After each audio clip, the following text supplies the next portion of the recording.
and Merrick Garland is the worst attorney general we've ever had. Sat on the case for for all these years. Like, this was a little bit different than the one he sat on for 2.5 years, which was the coup case. In this documents case, they could have gotten started earlier too, and that delay cost us tremendously justice. But if Biden wins, is he really going? Like, will this trial come to a conclusion? Yes. I'm really exhausted with this ridiculous talking point that the Young Turks and many others have been using regarding, why have they taken so long to go after Trump with all of these charges? And ironically, this is a bipartisan effort, and it's ridiculous in both ways. So on the right, their perspective is that, they're not frustrated that they took so long. They're just focusing entirely on the timing and how close it is to the election and trying to use that to distract from the actual crimes and the evidence and the substance of these trials. It looks really bad for Trump, so clearly they want to talk about everything else but the substance. So a great talking point is proximity to the election. Clearly they're trying to interfere with the election, and it's perfect because one of their key strategies is, I know you are, but what am I? Right? It's literally Pee Wee Herman tactic is that's their thing, right? So if they're doing a thing and you call them out for doing that thing, they're gonna look for an opportunity to say, no, you're doing it. Anyway, just like the insurrection. Oh, it's not an insurrection, not insurrection. And then you have a Democrat somewhere say, this is unacceptable, I'm not standing for it. And like, oh, that's another insurrection. It is so ridiculous. But the Young Turks is equally ridiculous. And let me explain why this makes no sense whatsoever, and how the delay and the proximity to the election makes perfect sense. It's perfectly logical. And this is coming from a person who is nonpartisan. I'm not a Democrat. I'm not defending the Democrats. I'm not defending the left, not defending the right. I'm not trying to, promote any tribe. I'm just focused on what the facts are in reality, right? And the substance. So why did they take so long? And a further detail I want to add as well is, I'm not happy with how things are being handled. I'm not happy with our Attorney General.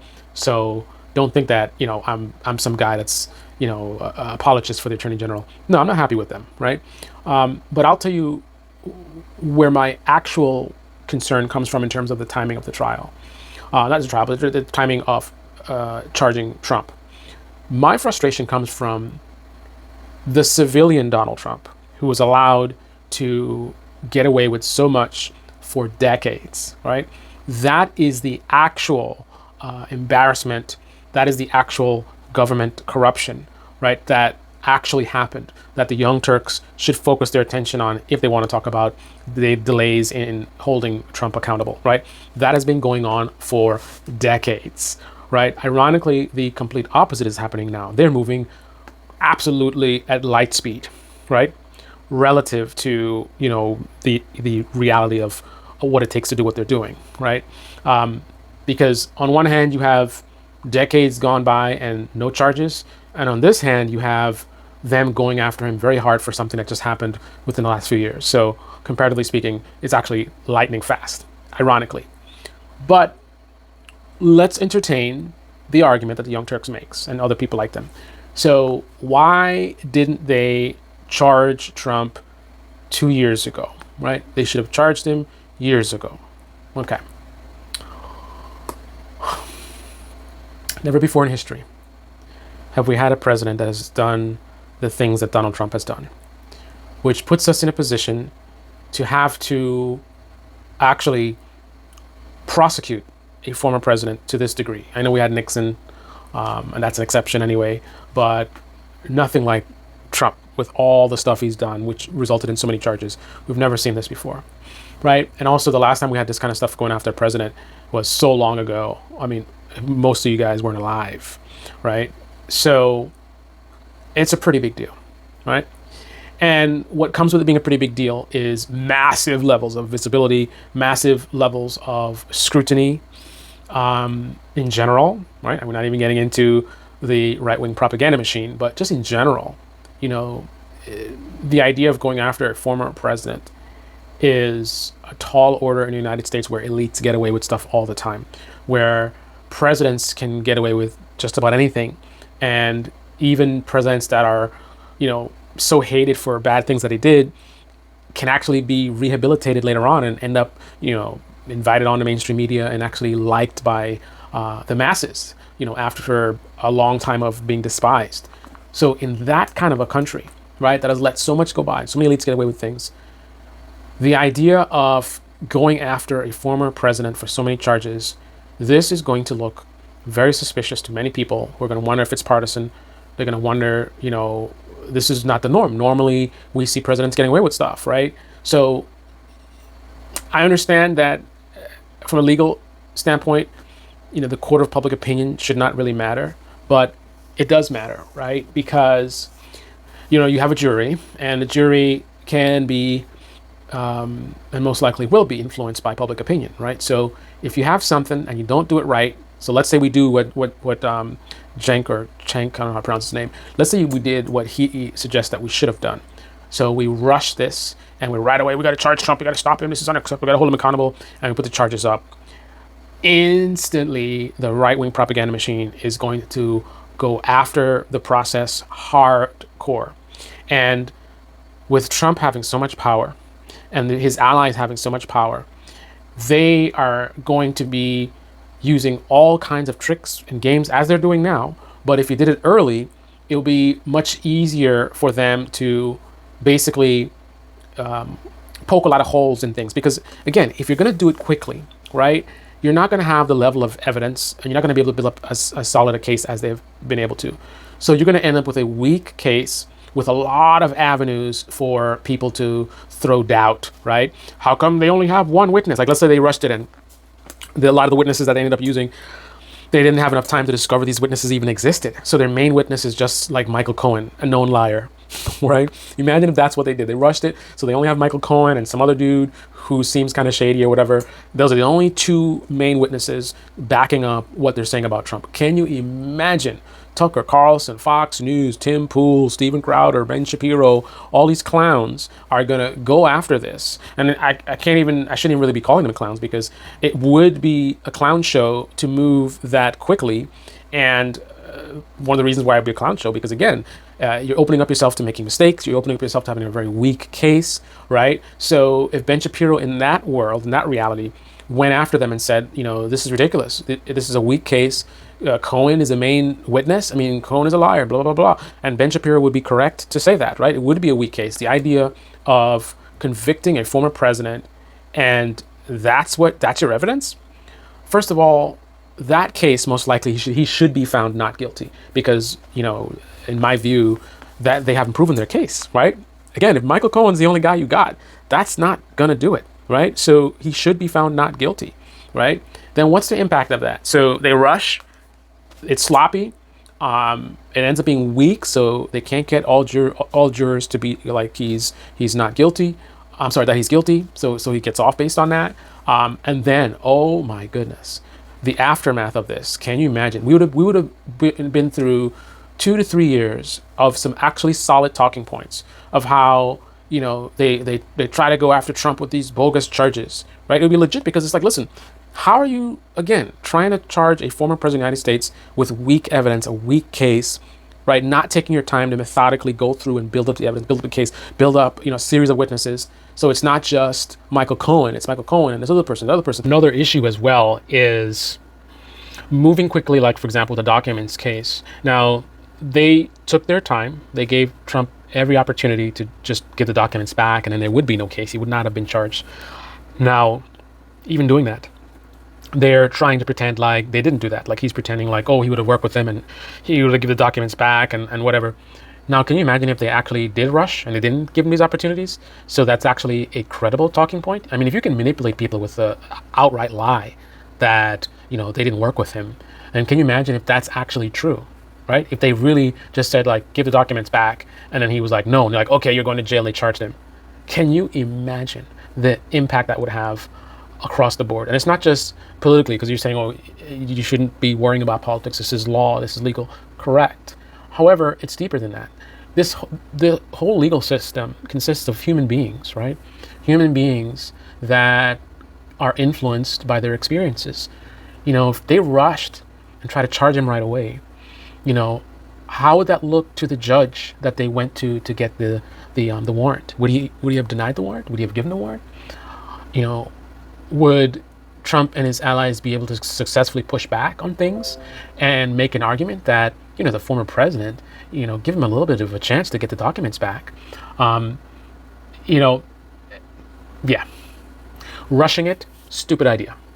The way they did it, they had a whole bunch of people that basically backed up the stuff that Michael Cohen ends up eventually putting out there. So instead of him being the main person, even though some people may present it that way, he wasn't really the main person. Instead of him being the main person, he's only part of a choir of people that are all saying the same thing, right? So we don't have to rely on Michael Cohen because of the way they did. They spent the time. They built up enough witnesses, enough evidence, right? This stuff takes time to do it right. And again, if you're going after the king, you better not miss, right? So it would be absolutely a clown show if they did what Cenk said they should do. And then guess what? Ironically, if they had done that, Trump would have very, very likely gotten off. I mean, he has a good chance of getting off, even them doing it the right way, in my view, in terms of taking time anyway. So he would have, high probability he would have gotten off. And Cenk would have been like, this is so ridiculous that this clown district attorney rushes this and puts together this sloppy case. I guarantee you, Anna would have been so proud to be the reasonable left-wing person to admit that the case is actually flimsy, because right-wing media would be roasting it for sure, right? And then a lot of really partisan left-wingers would be pretending like the case is more solid than it is, right? And Anna would be so eager to be like, she's the reasonable one, and be like, listen, guys, I'm not gonna lie to you, this case is weak, this case is horrible, and they shouldn't have brought it, they don't have enough evidence, we can't trust Cohen, and whatever, right? So I'm not a partisan left-winger, I'm the reasonable one, right? That would have been the result, right? The whole Young Turks going after the district attorney, ironically, which is what they ended up doing anyway, saying they rushed it, it was sloppy, and now look at the damage that they've caused. So now any other potential charges, they're gonna look at it as more nonsense, right? You guys actually wasted the American people's time and our money spending time on a flimsy, ridiculous case that any first-year attorney could have told you they didn't have enough evidence, but you pushed it through anyway. And now you've given them a win. You gave Trump a win. Trump is raising money off of it, and he's using it to manipulate more people. And again, now if you try to go after him again in the future, credibility is just gone, right? So that's the reason why they would have taken so long. And then the other factor is, ironically, the other reason is, even if they wanted to go quickly, they couldn't, because we have these sort of lawless people, scofflaws, I guess, who drag their feet and just delay. Trump has had decades of doing this. He knows how to delay things. So he would have used every trick in the book to just slow the process down.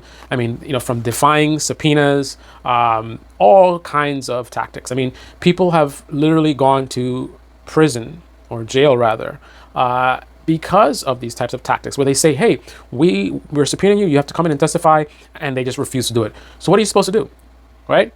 I mean, obviously you can hold them accountable, hold them in contempt or whatever, and that has happened, but this whole thing takes time. When you have people that aren't cooperating, that aren't following the rules, and then they have this massive sort of machine behind them, and that's how they're able to defy subpoenas, because you have high-level GOP people that are doing it, like Jim Jordan. Like, he still hasn't shown up. Like, they subpoenaed him how long ago now? He still hasn't shown up. So when you have people of power that are setting this precedent that you can just defy subpoenas, and then you have the support of Trump. Like, if Trump wins, he's going to pardon you. You see, he's pardoning people. So there's this shield, and that people can just hide under and drag things along, break the laws. Don't comply with anything, and that forces, the government to use other methods that take more time. We need to get warrants. We need to get this. We have to go through that process and this process and whatever. So a big part of the delays is Donald Trump and his allies dragging the process out. And then this is a common tactic. They create a problem and then they step back. It's like, throwing rocks and then hiding their hands, right? So you go and you drag the process out, and then you complain about how long it takes, right? Or the timing of it. Why are they doing this just before the election? Well, if you didn't delay so much, maybe they could have had everything done a long time ago, right? You're the one that created this thing that you're now complaining about, right? You come into the office with a 5-gallon thing of water and you throw it all over the floor, and you're like, this sucks. I can't work like this. There's water all over the floor. Dude, you threw the water on the floor. You delayed it. Why are you complaining about something that you did? Then the final piece is proximity to the election. Just put your feelings aside and think logically. When else would you expect to see this level of activity going after Trump? I mean, there's no other time that this would ever happen.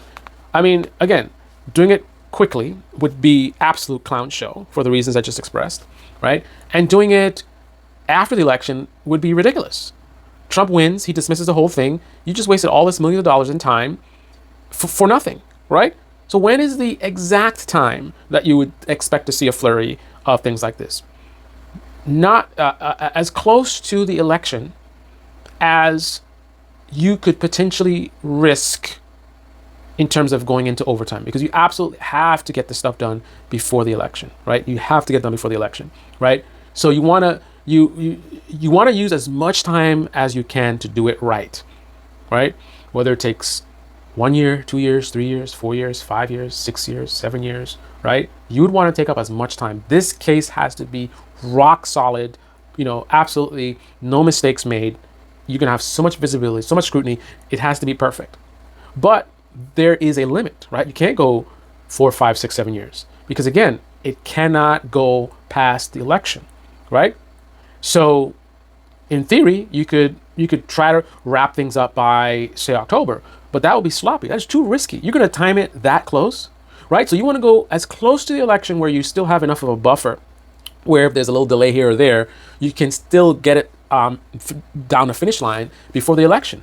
So I think right about when we saw everything started to pop off is exactly when logically you would expect these things to happen. Again, when else? Earlier, you're rushing. Later, you're just incompetent, because again, you risk him winning the election and just dismissing everything, right? So again, I'm going to pose this question to the audience. When else would you expect, if you're just thinking logically in terms of what would make the most sense, when else would you expect to see this amount of activity going after Trump? Too close to the election, super dangerous and irresponsible. Much, much, much more before the election, and then you rushed it. And it's a sloppy case. You make mistakes, right? Look at Georgia. Look what happened with Georgia, right? That whole scandal and I mean, they made enough mistakes in Georgia to create such a distraction, and all this talk about the district attorney, blah, blah, blah, and she did this and she did that, whatever, right? And that's with them taking their time. Can you imagine that times 10 if they had rushed this? Like, come on, really? So it's really frustrating that the Young Turks have been using this talking point for months now. This is what they do for a living. They're professionals. They do all about politics. They know about politics so much. And there hasn't been any self-reflection. And all this time that you've been saying this over and over again, there's never been a time where any kind of thought process, any kind of analysis to realize how dumb they sound. I mean, this is not unlike, it's kind of a little different, but, conservatives, influencers who still in 2024 talk about how Social Security is going to go bankrupt, right? And then you have to go explain to them, oh, no, it's just the this particular fund. Bro, how many years has it been? Like, you haven't heard the rebuttal to this? You really think that the whole Social Security is going bankrupt in 10 years? Like, really? And you still think it's 10 years? Like, time is frozen? Like, it's going to go bankrupt in 10 years this year. Next year, it's going to go bankrupt in 10 years. The next year after that, it's going to go bankrupt in, like, what? Again, it's like, with all discussions about this, and how many times people have clarified what's actually happening, how can you still be saying that? After all these months and time to think about it, how can they keep repeating the same ridiculous talking point? I mean, no one in their comment section, no one in social media, no one anywhere has pushed back and made them think like, it's just, I don't know. This is the Debate Me channel. Debate Me in the comment section below. Click on the like button, subscribe, smash that bell. Be well. Unbelievable. Unbelievable.